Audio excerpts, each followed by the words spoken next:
علی گڑھ سے اپنا ماسٹرز کیا، گریجویشن کیا. اس زمانے میں کیونکہ کمپیوٹر سائنس میں میں تھا اور پی ایچ ڈی نہیں ہو رہا تھا تو پھر میں دلی آیا اور پی ایچ ڈی کمپلیٹ کیا. تو کیونکہ ایسے بھی کمپیوٹر سائنس علی گڑھ میں بہت پہلے اسٹیبلشڈ ہو چکی تھی، لیکن ریسرچ پہ اتنا ایمفیسس نہیں تھا. لیکن بعد میں آج الحمدللہ کافی اچھے ٹیچرز ہیں علی گڑھ میں جو پی ایچ ڈیز ہیں، اور علی گڑھ نے کافی پی ایچ ڈی بھی پیدا کی ہے. تو ہم یہی صرف بتانا چاہتے ہیں کہ چاہے وہ نیشنل ہو، گلوبل ہو، مارجنلائز سوسائٹی کا اپ گریڈیشن کا بات کریں، چاہے آپ کسی بھی سوشل، انٹلیکچوئل، کلچرل پلر کی بات کریں، تو بنا علی گڑھ کے یہ بات ادھورا ہے. تو علی گڑھ صرف ایک تعلیمی ادارہ نہیں ہے، یہ ان سارے پیمانہ جو ایک اچھا ہیومن بینگ اور ایک کامیاب آدمی کے لیے ضروری ہے، وہ سارے چیز ہمیں علی گڑھ میں ملتا ہے. تو میں زیادہ وقت نہیں لوں گا کیونکہ اور بھی کافی لوگ ہیں جو بولیں گے. تو میں اپنی باتوں کو ختم کرنے سے پہلے یہی کہوں گا کہ ڈاکٹر رحمان نے جو ٹاپک چنا وہ بہت ہی امپورٹنٹ ٹاپک ہے کہ A M U national building میں کیا رول کیا ہے. تو اے ایم یو کا نیشنل بلڈنگ میں جو رول ہے، مجھے نہیں لگتا ہے کہ کسی بھی یونیورسٹی نے آج تک اتنا رول ادا کیا. اگر آپ گورنر بولیں تو اے ایم یو کے اسٹوڈنٹ گورنر بھی رہے، آپ چیف منسٹر بولیں اے ایم یو کے اسٹوڈنٹ چیف منسٹر بھی رہے، یا آپ پولیٹیکل میں پارلیمنٹ میں ہوں، یا آپ اسمبلیز میں ہوں، یا آپ ایمبیسڈر ہوں، وائس پریزیڈنٹ ہو، پریزیڈنٹ ہو، تو ان سارے پوزیشنز میں کوئی نہ کوئی علیگ بیٹھا. یہ بہت بڑا اچیومنٹ ہے. مجھے نہیں لگتا کہ کوئی ہندوستان کی کوئی ایسا ادارہ ہے جہاں پہ ابھی اس قابل بن جائے جو علی گڑھ کو کمپیئر کرے. تو نیشنل بلڈنگ میں نو ڈاؤٹ بہت کنٹریبیوشن ہے، اور کیونکہ یہاں سارے ینگ لوگ ہیں اور آپ کی فیوچر ہیں انڈیا کے لیے. تو دیکھیے جو سر سید نے آپ بیج لگایا تھا تو اس کو آگے آپ لوگوں کو بڑھانا ہے. آپ کو وطن سے دیکھیے یہ ہمارا ملک ہے. بہت بڑی بات مکھرجی صاحب نے بولا، کیونکہ مکھرجی صاحب ایک کافی قابل آئی پی ایس اور این ایس اے بھی رہ چکے موریشس کے. کوئی بھی واحد انڈین موریشس میں این ایس اے بنے تو ان کا کیا کنٹریبیوشن رہا ہوگا آپ سوچ سکتے ہیں. تو انہوں نے یہ بات کہا کہ دیکھیے آپ یہ مت سمجھے کہ ہم کسی دوسرے کمیونٹی سے کم ہیں، کیونکہ سٹیزن ہونے کے ساتھ آپ کو وہ سارے رائٹس کانسٹیٹیوشن میں دیا ہے جو دوسرے دھرموں کے لوگوں کو دیا ہے. تو ہمیں بھی اپنا کنٹریبیوشن نیشن میں زیادہ سے زیادہ کرنا ہے. ہمیں بھی جج بنانا ہے، انجینئر بنانا ہے، اچھے ڈاکٹرز بنانے، اچھے شہری بنانے. تو یہ سارا چیز ہمیں بھی تیار کرنا ہے. تو بس میں اب زیادہ باتیں نہ کرتے ہوئے بہت بہت شکریہ رحمان صاحب، آپ نے مجھے بلایا. Thank you very much.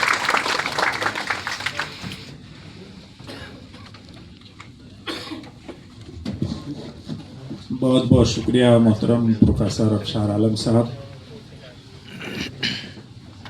جو آپ نے اپنے ایکسپیرینس بھی شیئر کیے اور جو خدمات نیشن بلڈنگ میں اے ایم یو کی ہیں، جو اپنے آپ میں ایک تاریخ ہے، محتاج تعارف نہیں ہے.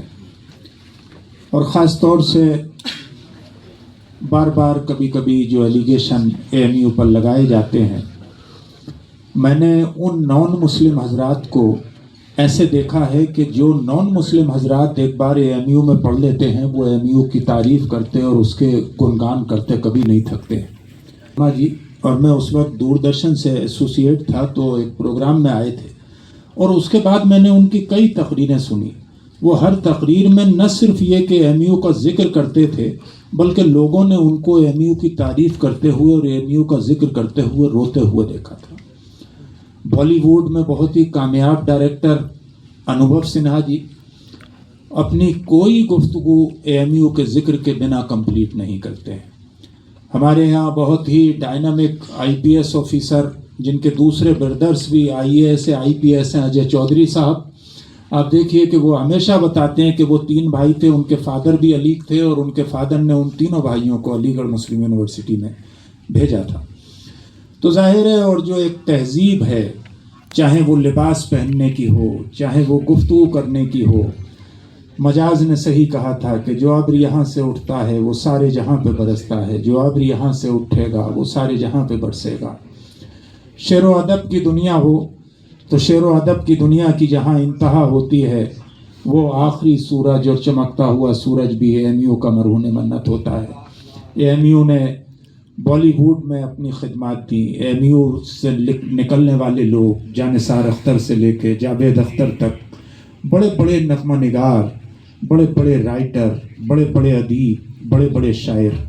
اور آج جب سر سید ڈے آتا ہے تو محسوس ہوتا ہے کہ یہ روشنی اس سورج کی کہاں تک پھیلی ہوئی ہے کہ دنیا کا کوئی بر اعظم ایسا نہیں ہے یا دنیا کا کوئی بڑا ملک ایسا نہیں ہے جس میں 17 اکتوبر کو یوم سر سید نہ منایا جاتا. میں سمجھتا ہوں کہ یہ اتنی منظم تہذیب اور یہ تحریک دوسرے اداروں کو بھی فالو کرنا چاہیے. ہم دوسرے اداروں میں بہت جلدی اپنے محسنوں کو، ان کے فاؤنڈرز کو بھول جاتے ہیں اور سوچتے ہیں کہ شاید ان کو یاد کرنا صرف ان لوگوں کی ذمہ داری ہے جو وہاں سے منسلک ہیں. لیکن یقین مانیے مسلمان تو جہاں بھی انڈین سب کانٹیننٹ کا اگر کہیں بھی کسی جگہ پر پہنچا ہوا ہے تو وہ کسی ادارے سے پڑھ کے آیا ہو، وہ ڈائریکٹ یا انڈائریکٹ اے ایم یو کا ہی پروردہ ہے. اس لیے کہ جو پہلی روشنی ہے وہ وہاں سے چلی ہے. آج وہ تمام علماء، میں جس مدرسے سے بھی وابستہ رہا مجھے اس بات کا فخر ہوتا ہے کہ فاؤنڈر آف جامعہ اشرفیہ حضور حافظ ملت کے شاگرد بتاتے ہیں کہ وہ فرمایا کرتے تھے کہ آپ عقیدے یا اپنے مسلک کے حساب سے امام احمد رضا فاضل بریلوی کو دیکھو لیکن تعمیر اور تحریک کے حساب سے سر سید کو فالو کرو. انہوں نے اس نظریے کو فالو کیا اور مخلوق الحالی میں ایک پیمد لگے کپڑے پہننے والے انسان نے جامعہ اشرفیہ جیسا ادارہ بنا دیا. اور تقریباً وہاں ہر مکتب فکر کا ایک مرکزی اور بڑا ادارہ ہے اور کبھی وہاں کے لوگ مسلک کی بنیاد پر لڑتے نہیں ہیں. مبارک پور میں خصوصیت یہ ہے. تو یہ صلح کل بھی جو ایم یو میں ہے وہ وہاں کی عوام میں بہت اچھی طرح پائی جاتی ہے. حضرات آئیے ایک بار اور زوردار تالیاں ہمارے محترم مہمان خصوصی کے لیے اور جامعہ ہمدرد اور علی گڑھ کا جو ویژن ہے اس کے لیے. اب آئیے میں اس خطیب سے گزارش کروں جن کو سننے سے پہلے ہم نے ان کے بارے میں اپنے خاص دوستوں سے، کیونکہ ہمیں علی گڑھ یونیورسٹی کی زیارت کرانے والے ہمارے دوست اور بڑے بھائی جن کو آج یہاں ہونا تھا نہیں ہے، ڈاکٹر احمد مصطفیٰ صدیقی صاحب، تو ان کے ذریعے، اور وہاں سیکریٹری رہے ڈاکٹر نور محمد صاحب، تو وہ اکثر بتایا کرتے تھے کہ بھئی علی گڑھ یونیورسٹی میں اس وقت اگر کوئی سب سے اچھا اسپیکر ہے تو وہ ڈاکٹر پروفیسر محب الحق صاحب کی شخصیت. پولیٹیکل سائنس پڑھاتے ہیں اس لیے پولیٹکس کے نشیب و فراز اور اس کی چال بازیوں سے بھی بخوبی واقف ہیں، اور جس موضوع پر بھی گفتگو کریں اپنی مثال آپ ہیں. سال گزشتہ میں نے ان کے ساتھ اسٹیج شیئر ایم یو میں کیا تھا اور آج یہ موقع ہے کہ مجھ جیسا طالب علم ان کا تعارف پیش کرے. تو ڈاکٹر محب الحق صاحب اس وقت خطابت کی دنیا میں علی گڑھ مسلم یونیورسٹی کی وہ آواز ہیں. میں نے جن لوگوں کو سنا انگریزی کے پروفیسر ہو از نو مور ہمارے فیوریٹ ہوتے تھے پروفیسر فرحت اللہ خان صاحب ایز اے اسپیکر، اور ہر دل عزیز ہمارے پروفیسر محب الحق صاحب. میں بڑے ادب اور احترام کے ساتھ پروفیسر محب الحق صاحب سے گزارش کر رہا ہوں کہ وہ تشریف لائیں اور اپنی خطابت سے نوازیں اس شعر کے ساتھ کہ جب بھی ملتے ہیں وہ انداز جدا ہوتا ہے، چاند 100 بار بھی نکلے تو نیا ہوتا ہے.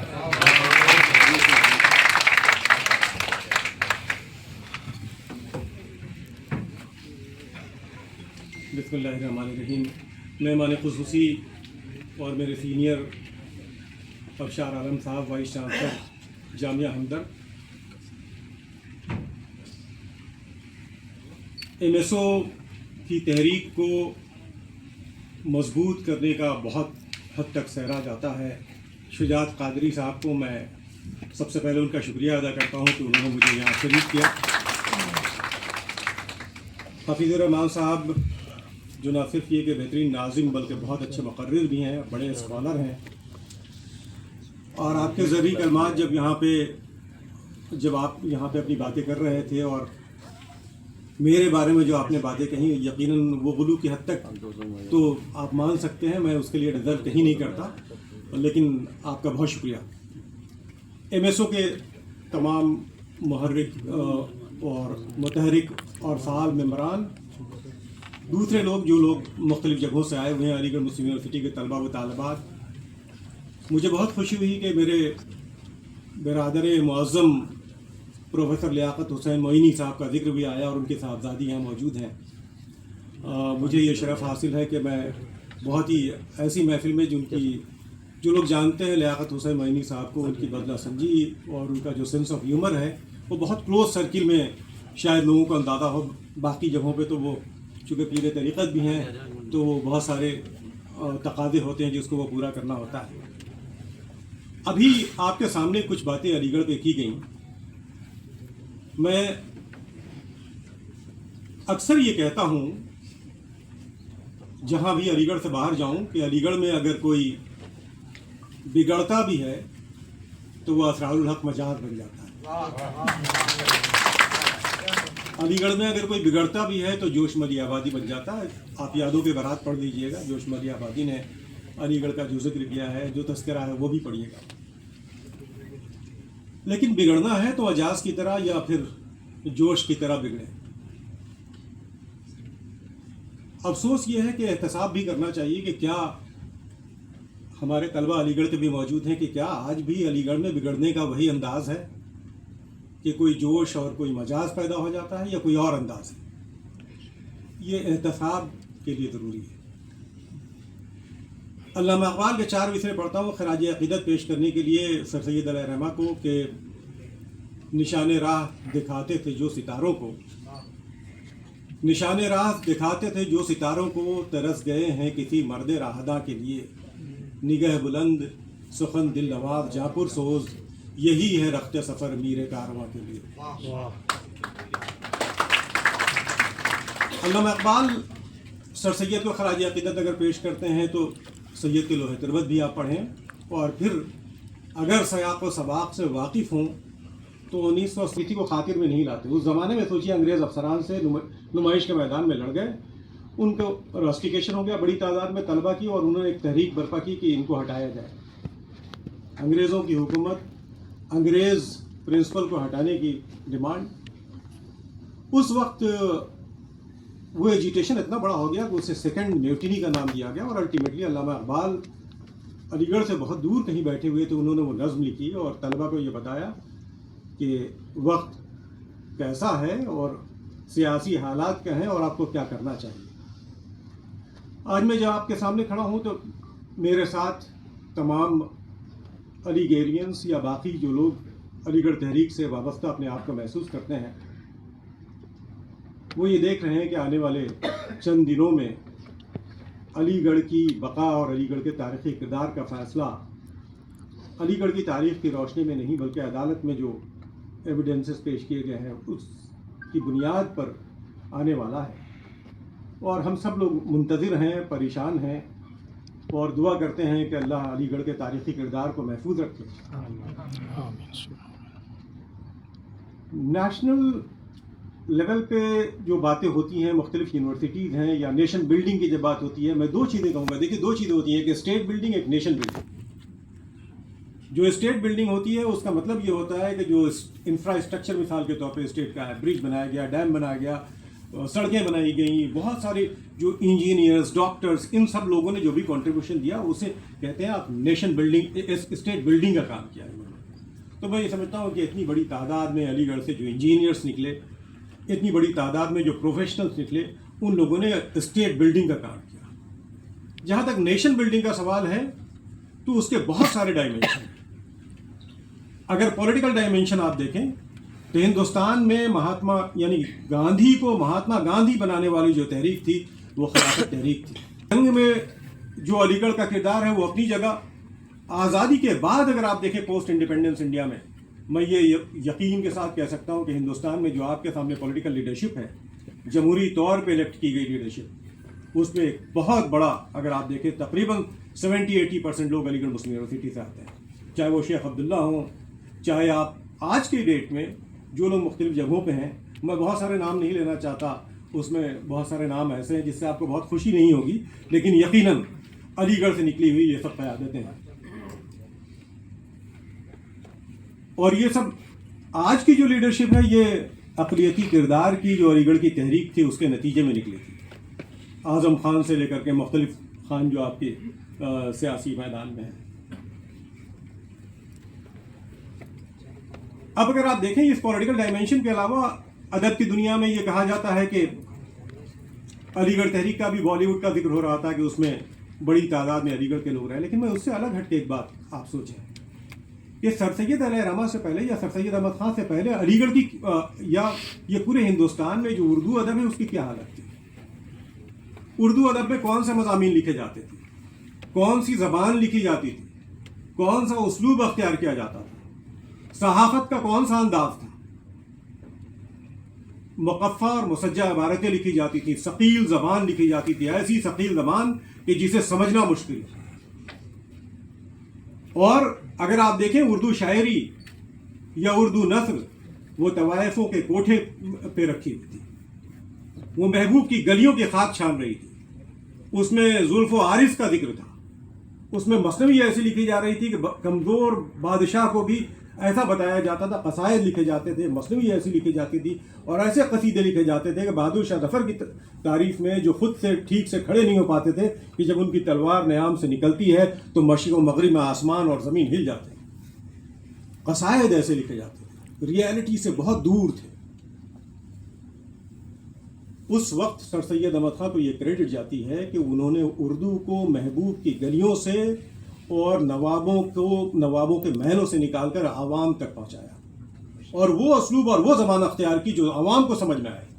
اردو لٹریچر کو وہ اسلوب انہوں نے عطا کیا جس کے نتیجے میں آپ سائنس میں لکھنا چاہیں، آپ لٹریچر میں لکھنا چاہیں، آپ فلاسفی میں یا سوشل سائنسز میں، ہیومینٹیز میں کوئی بھی مضمون لکھنا چاہیں تو اردو کو انہوں نے اسلوب یعنی عطا کیا. یہ سر سید احمد خان کا سب سے بڑا کنٹریبیوشن ہے. میں اسی لیے کہتا ہوں کہ دیکھیے جب زبان مقتضائے وقت نہیں تھی تو سر سید احمد خان نے اس زبان کو وقت اور حالات کے مطابق ڈھالنے کی کوشش کی، اور یہ چھوٹی بات نہیں تھی. جس اسلوب کو لوگ عام طور پہ اگر ثقیل نہ ہو، مقفع اور مسجع نہ ہو تو اسے بہت اچھا لکھنے والا لوگ نہیں سمجھتے تھے. سر سید احمد خان نے اس زبان کو آسان کیا اور لوگوں تک پہنچایا. دوسری جانب اگر آپ دیکھیں